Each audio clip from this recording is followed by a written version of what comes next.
सम्राट चौधरी जी के बारे में सिलेक्टेड करने की बात करते हैं। जो जन्म लिए, जिसके पिताजी मुख्यमंत्री रहे, माताजी मुख्यमंत्री रही, तब भी 12वीं नहीं पास कर पाए, 10वीं नहीं पास कर पाए, क्रिकेट खेलने गए तो सिर्फ पानी पिलाने में रह गए। आदरणीय नीतीश कुमार जी के नेतृत्व में जिस तरीके से बिहार पिछले 20 साल से लगातार निरंतर प्रगति पर अग्रसर था, हमारे सम्राट चौधरी जी उसको और तेजी से आगे बढ़ाने का काम करेंगे। यहां पर माताएं अपनी बेटियों की इज्जत के लिए दर दर भटकती थी, लेकिन पुलिस प्रशासन के अंदर उनकी एक एफआईआर तक नहीं लिखी जाती थी। इनके घर पे शादी होती थी तो पूरा का पूरा पटना लूट लिया जाता था। मुजफ्फरपुर से बस चलता था। महिलाओं के सम्मान के लिए, युवाओं के रोजगार के लिए, खेल खिलाड़ियों के लिए, कृषि के लिए, व्यापारियों के लिए, बुजुर्गों के लिए, युवाओं के लिए, हर एक व्यक्ति के लिए सम्राट चौधरी जी दिन में 24 घंटे में से 18 19 घंटे काम करते हैं। नमस्कार, न्यूज फॉर नेशन देख रहे हैं आप। मैं हूं आपके साथ धीरज सिंह। नेता प्रतिपक्ष और आरजेडी के राष्ट्रीय कार्यकारी अध्यक्ष तेजस्वी यादव लगातार मुख्यमंत्री सम्राट चौधरी पर हमलावर है। उनका कहना है कि सम्राट चौधरी इलेक्टेड नहीं सेलेक्टेड मुख्यमंत्री। हमारे साथ हैं भाजपा नेता सौरभ चौधरी जी। सौरभ जी, बीच में 2025 का विधानसभा का चुनाव हुआ, नीतीश कुमार मुख्यमंत्री बने, फिर सम्राट चौधरी मुख्यमंत्री बने। इसको लेकर तेजस्वी यादव तो कह रहे हैं कि सम्राट चौधरी इलेक्टेड नहीं सेलेक्टेड मुख्यमंत्री। क्या कहेंगे? तेजस्वी यादव नाम गुमराह करना काम, बिहार की महान जनता का हक छीनकर अपने घर का पिटारा भरने वाले तेजस्वी यादव, जिसके ऊपर 1 दर्जन से ज्यादा भ्रष्टाचार और आपराधिक मामले चल रहे हो, वो ऐसे हमारे यशस्वी मुख्यमंत्री जो कई बार विधायक रहे, डिप्टी सीएम, गृह मंत्री, वित्त मंत्री, ऐसे हमारे आदरणीय सम्राट चौधरी जी के बारे में सिलेक्टेड करने की बात करते हैं। जो जन्म लिए, जिसके पिताजी मुख्यमंत्री रहे, माताजी मुख्यमंत्री रही, तब भी 12वीं नहीं पास कर पाए, 10वीं नहीं पास कर पाए, क्रिकेट खेलने गए तो सिर्फ पानी पिलाने में रह गए, पानी भी ढंग से नहीं पिला पाए। आज हमारे 14 साल का युवा लड़का वैभव सूर्यवंशी विश्व के सबसे तेज गेंदबाजों को धूल चटा रहा है, और ये बात करते हैं सिलेक्टेड की। तेजस्वी यादव, मैं तुमसे पूछना चाहता हूं, तारापुर विधानसभा सीट से तारापुर की महान जनता ने सम्राट चौधरी जी को चुना है, या तुम्हारे जैसे भ्रष्टाचारी ऐसे नेता को चुना है जो राजनीति को पार्ट टाइम मानता है? हमारे आदरणीय सम्राट चौधरी जी को एनडीए ने अपना नेता चुना है। आदरणीय नीतीश कुमार जी के नेतृत्व में जिस तरीके से बिहार पिछले 20 साल से लगातार निरंतर प्रगति पर अग्रसर था, हमारे सम्राट चौधरी जी उसको और तेजी से आगे बढ़ाने का काम करेंगे। और आने वाले चंद महीनों के अंदर आप बिहार के अंदर और नई इन्वेस्टमेंट्स को देखेंगे, नई उद्योग क्रांति देखेंगे। बिहार के अंदर आप एजुकेशन पॉलिसी को, बहुत सारी चीजें ऐसी देखेंगे जो बाकी राज्य अभी भी पीछे है। बिहार चंद सालों के अंदर अपने आप को अगले 5 टॉप 5 स्टेट्स, जो भारत का प्रथम 5 राज्य है फाइनेंशियली, एजुकेशन वाइज, उसमें बिहार अपने आप को खड़ा करके दिखाएगा।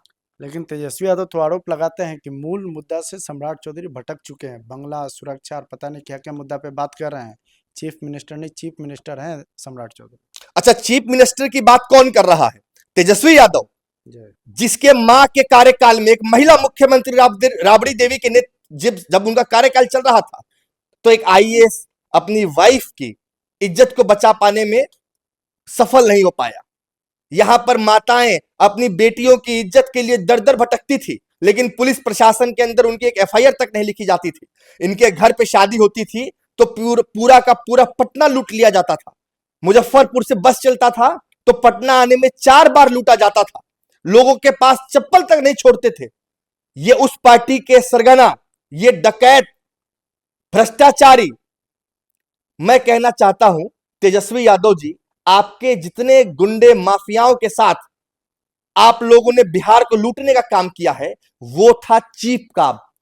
वो जो दिन दहाड़े डकैती हो जाती थी, दिन दिन भर पुरुष जो है घर से बाहर नहीं निकलता था, रात को अपने दरवाजे पे, अपने बाहर द्वार पे सोता था कि कहीं उसके घर में बहन बेटी के साथ गलत ना हो जाए।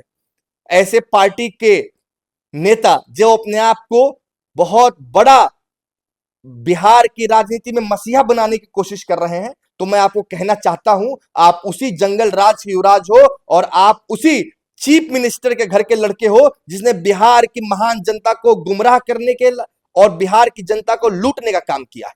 आप लॉ एंड ऑर्डर को लेकर बात कर रहे हैं, लेकिन तेजस्वी यादव तो इस पे भी सवाल उठाते हैं कि एक जाति विशेष को टारगेट किया जा रहा है एनकाउंटर के जरिए। मैं कहना चाहता हूं, बिहार की धरती शौर्य वीरता पराक्रम की धरती है। इस धरती पे किसी भी तरीके का अपराध, चाहे वो किसी भी कास्ट का हो, चाहे वो किसी भी धर्म से आता हो, बिहार के अंदर आदरणीय सम्राट चौधरी जी के नेतृत्व में सरकार जीरो टॉलरेंस पे काम कर रही है। बिहार में अगर आप अपराध करोगे तो 48 घंटे के अंदर आपको बिहार की पुलिस, बिहार का प्रशासन आपको दुनिया के किसी भी बिल में आप छुपे हो वहां से उखाड़ कर फेंकने का काम करेगी। मैं आपको कहना चाहता हूं, बिहार की धरती शिक्षा की धरती है, बिहार की धरती मानवता की धरती है। बिहार में किसी भी तरीके का अपराध आप बच नहीं पाओगे।